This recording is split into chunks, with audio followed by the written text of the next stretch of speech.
ராமாயணத்தில் லக்ஷ்மணரின் மனைவி ஊர்மிளாவை பற்றி சிறிது தெரிந்து கொள்வோம்.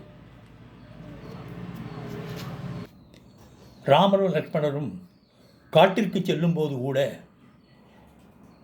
ஊர்மிளா அலங்காரம் செய்வதிலேயே குறியாக இருந்தார்.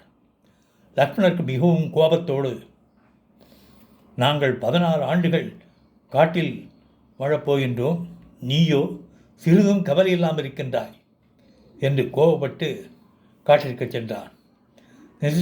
நித்ராதேவி காட்டில் லக்ஷ்மணனிடம் வர, நான் 14 ஆண்டுகள் தூங்கக்கூடாது, அப்படி இருந்தால்தான் ராவணன் பிள்ளை இந்திரஜித்தை என்னால் கொல்ல முடியும், நீ என் மனைவி ஊர்மிளாவிடம் செல் என்று கூற, அதனால் ஊர்மிளா 14 ஆண்டு காலம் தூங்கி காலத்தை கழித்தாள்.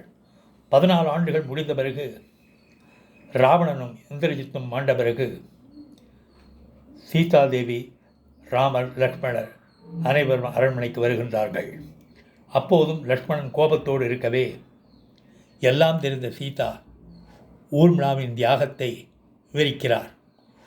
ஊர்மிளாவின் மீது வெறுப்பு ஏற்பட அவள் அவ்வாறு நடந்து கொண்டாள். அவள் தியாகம் மிகச்சிறந்தது என்று விளக்க லக்ஷ்மணன் ஊர்மிளாவின் காலில் விழுந்து கண்ணீர் விட்டான்.